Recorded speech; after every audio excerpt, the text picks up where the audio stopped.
Se gostar da história, inscreva-se no canal. Vamos à história. No aniversário de 5 anos do nosso filho, ela se irritou e sussurrou para mim: "Ele nem mesmo é seu." Eu apenas a encarei. Quando viu minha expressão, ela riu nervosamente e disse que era só uma piada. Mais semanas depois, quando meu advogado abriu os resultados do DNA, o riso dela finalmente cessou de vez. O pula-pula rugia como um dragão no nosso quintal, tomado pelos gritos estridentes de crianças de 5 anos se divertindo. Era o aniversário de 5 anos do meu filho Léo.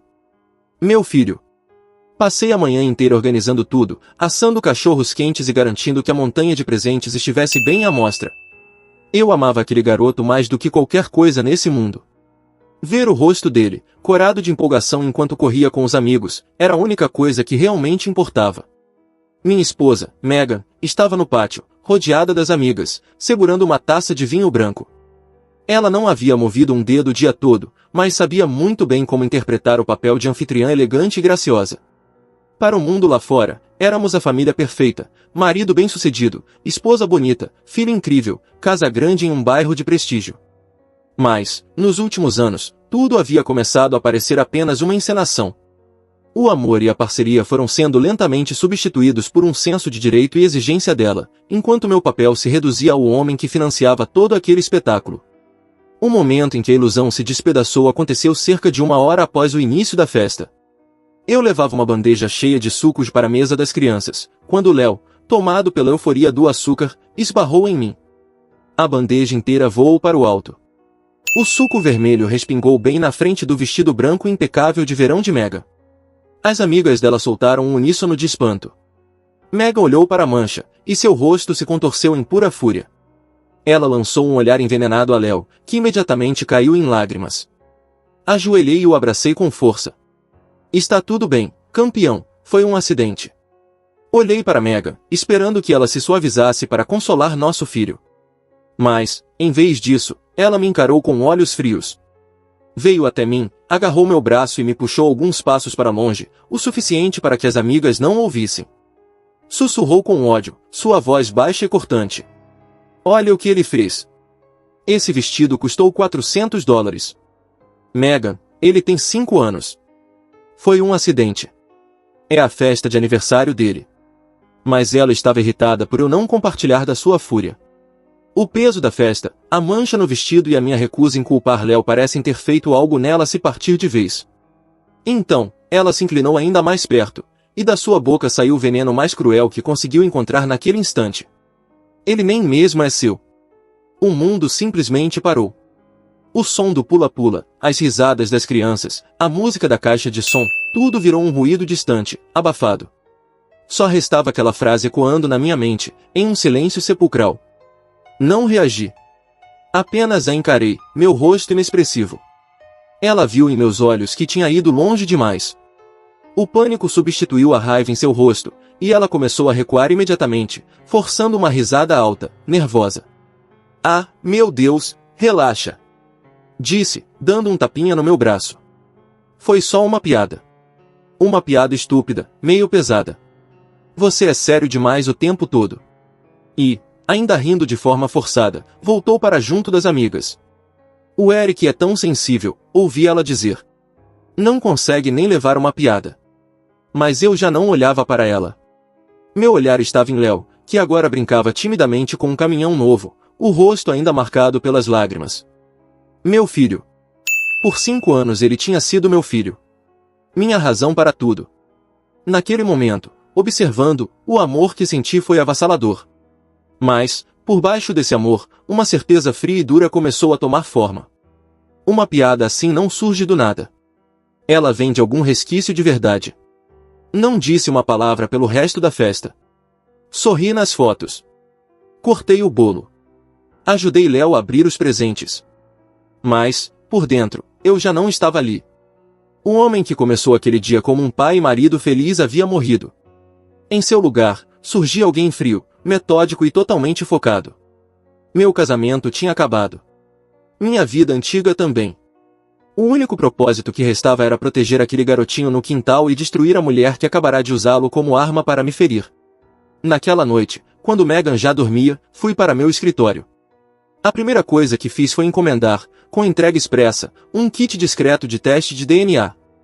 A segunda foi ligar para um homem que conhecia em um negócio, dono de uma firma de investigação particular, muito cara e extremamente discreta. Preciso de tudo que conseguir sobre minha esposa, Megan, disse, com voz firme e baixa. Preciso saber com quem ela estava há 5 anos e meio atrás. Tudo. Sem limite de gastos. A terceira ligação foi para o meu advogado.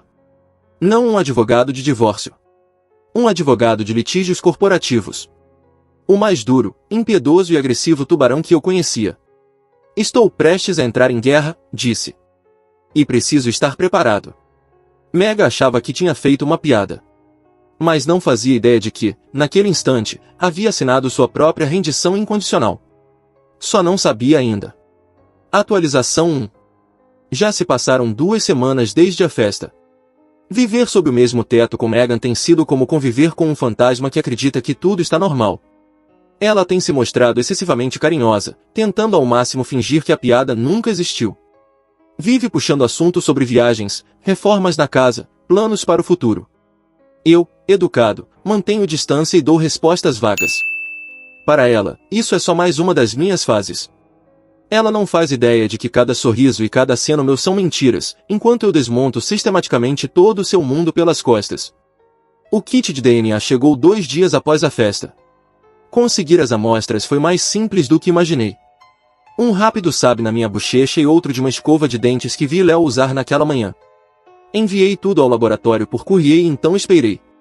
Enquanto esperava, os primeiros relatórios do investigador começaram a chegar. E eram piores do que eu poderia imaginar. Descobri que a vida de Mega era uma farsa cuidadosamente arquitetada. Ela tinha um e-mail separado, um celular pré-pago. O investigador conseguiu acesso a tudo. 5 anos e meio atrás, justamente na época em que Léo foi concebido, Mega não estava apenas comigo. Ela havia reatado com um antigo namorado da faculdade, um homem chamado David. Não foi uma aventura de uma noite. Era um caso extraconjugal em pleno andamento, que durou meses. O relatório vinha cheio de cópias dos e-mails entre os dois, íntimos e detalhados. Falavam sobre o futuro juntos, sobre como ela iria me deixar, sobre como David era o amor da vida dela. Então, ela descobriu que estava grávida. O tom das mensagens mudou. Ela contou a David. A reação dele não foi a que esperava. Ele era um artista fracassado, vivendo em um apartamento minúsculo, sem dinheiro e sem perspectiva. Entrou em pânico. Disse que não estava pronto para ser pai, que ela estava sozinha nessa. E foi assim que ela voltou para mim. Nunca me contou nada sobre o caso, nunca mencionou David. Apenas me deixou acreditar que o bebê era meu. Ela escolheu o provedor estável e confiável em vez do homem que afirmava amar. Léo não foi fruto do nosso amor. Ele foi a saída que ela encontrou para escapar de uma escolha errada. O relatório também incluía o paradeiro atual de David.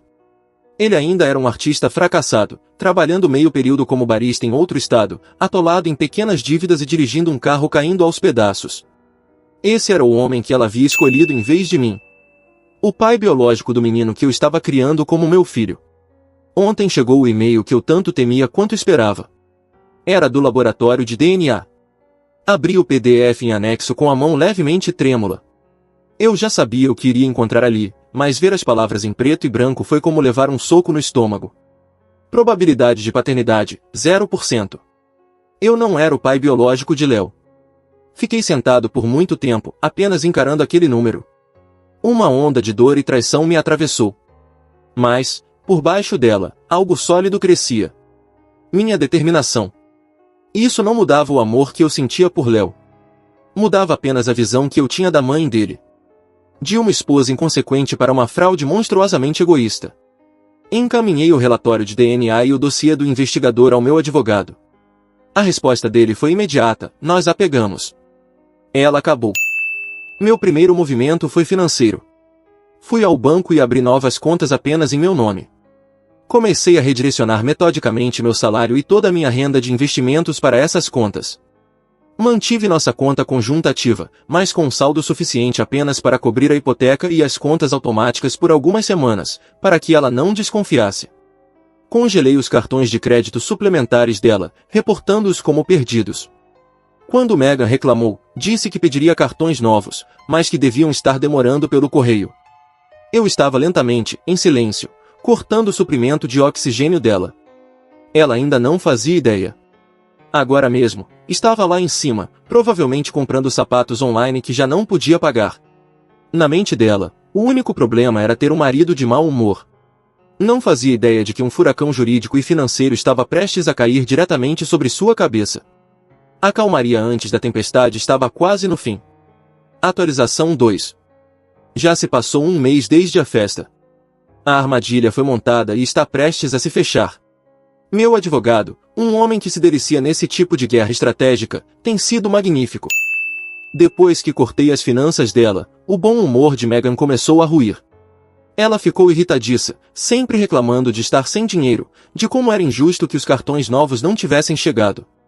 Ela nem desconfiava de que era eu quem bloqueava tudo. Teve até a audácia de me pedir alguns milhares de dólares em dinheiro para uma viagem de garotas a Miami.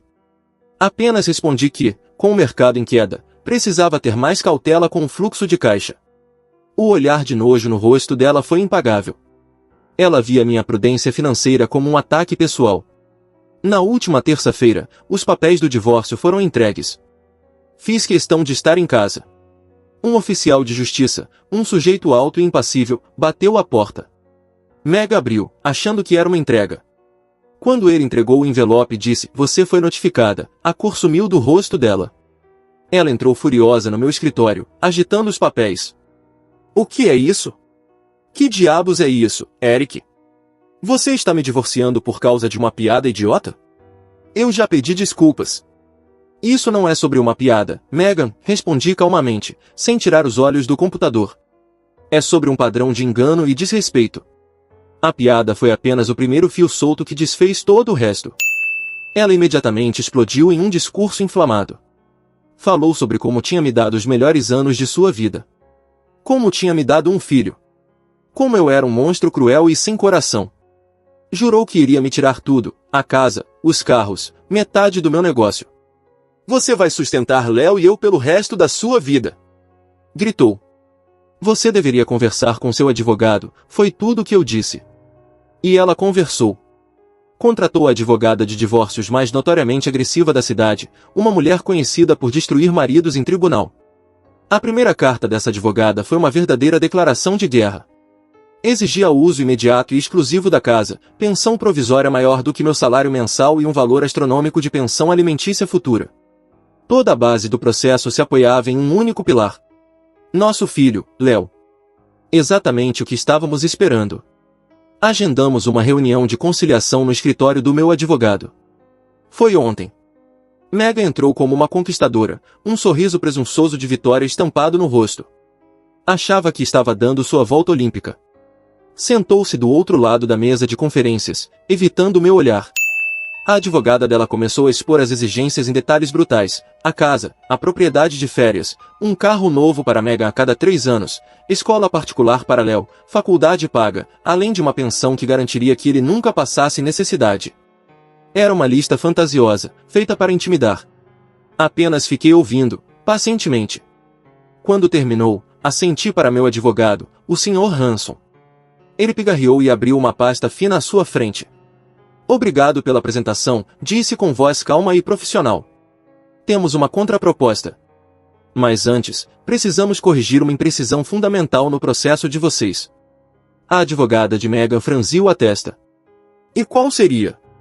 "Toda a sua reivindicação de pensão, e até mesmo o direito da sua cliente a muitos dos bens matrimoniais, se baseia na suposição de que meu cliente é o pai da criança em questão, Léo", disse Hanson. Megan bufou. "É claro que ele é o pai." "O que é isso, algum truque patético?"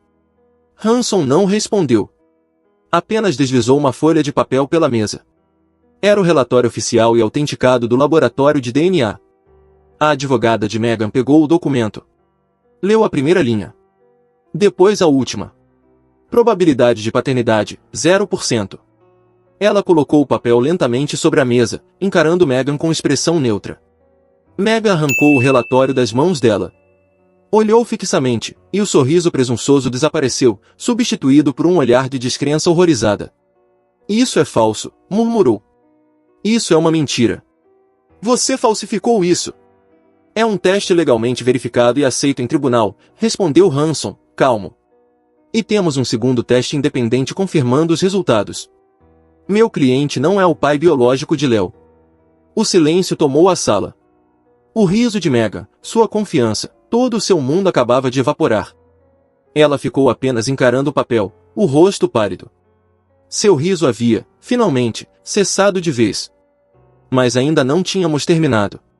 Atualização final, o fim da história. As últimas jogadas foram feitas, e o jogo acabou. Depois que meu advogado revelou o resultado do DNA naquela sala de reuniões, toda a luta simplesmente desapareceu de Megan. Sua advogada poderosa, ao perceber que havia sido enganada e que todo o processo dela tinha sido obliterado, olhou para Megan com uma mistura de pena e desprezo. A reunião acabou ali. Mas a verdadeira devastação veio no dia seguinte, quando meu advogado apresentou a proposta de acordo. Como já disse antes, meu objetivo nunca foi abandonar Léo. Ele é meu filho em tudo que realmente importa. Meu objetivo sempre foi protegê-lo e remover de sua vida a mãe tóxica e enganadora. Oferecemos duas opções a Megan. Opção A: levaríamos tudo ao tribunal. Apresentaríamos o DNA como registro público. Revelaríamos o relatório do investigador detalhando o caso com David, o pai biológico. O tribunal a obrigaria a nomeá-lo como pai, e ele passaria a ser legalmente responsável pela pensão. Eu entraria com processo contra Megan por fraude durante o casamento, buscando recuperar centenas de milhares de dólares que gastei criando uma criança que me fizeram acreditar ser minha. Ela seria publicamente humilhada, exposta como uma mentirosa e uma traidora.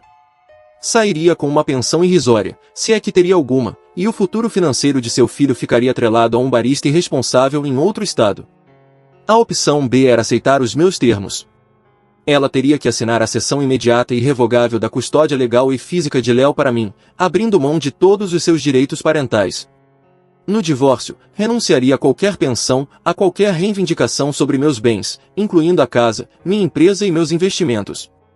Ela poderia levar apenas seus pertences pessoais e receberia um pagamento único de $50.000, um presente de despedida para recomeçar sua vida. Em troca, eu não a processaria por fraude e não buscaria responsabilizar judicialmente o pai biológico. Continuaria criando Léo como meu próprio filho, garantindo a ele a vida estável e próspera que merece. Seu advogado, para ser justo, a aconselhou a aceitar a opção B. Era uma escolha brutal, perder o filho e a segurança financeira ou enfrentar a ruína total e absoluta para ela e para a criança. Ela tentou resistir por uma semana. Houve ligações chorosas, e-mails furiosos, tentativas patéticas de manipulação. Mas ela não tinha nenhuma carta na manga. Não tinha poder. Restavam apenas mais opções. No fim, diante do abismo, escolheu o caminho que ao menos lhe permitia sair com um fiapo de dignidade e uma quantia modesta em dinheiro. Ela assinou os papéis.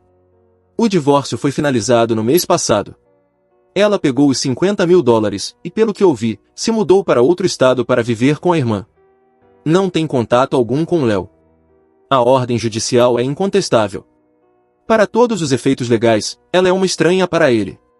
Léo está ótimo. É um garoto feliz, resiliente. Perguntou algumas vezes sobre a mãe no começo, e eu lhe disse uma versão simples e apropriada para a idade, que ela precisou ir embora por um tempo para resolver algumas coisas. Ele se adaptou bem. Tem a mim. Tem seus amigos. Tem um lar estável. Tem um pai que o ama incondicionalmente. E isso é algo que garanti que ele nunca perderia. Nunca contei a ele que não sou seu pai biológico. Talvez, um dia, quando for bem mais velho, eu diga. Mas, por enquanto, isso não importa. Ele é meu filho. Meu amor por ele nunca dependeu de um teste de DNA. Minha vingança nunca foi sobre dinheiro. Foi sobre justiça. Megan usou uma criança, nosso filho, como peão em seus jogos egoístas. Construiu sua vida sobre mentiras e esteve disposta a usar um segredo cruel e devastador como arma. Ela achou que sua piada era apenas mais uma forma de exercer poder sobre mim. Mas, na verdade, foi a chave que abriu a porta para sua própria ruína. Ela não perdeu apenas um marido e uma vida confortável. Ela perdeu o filho.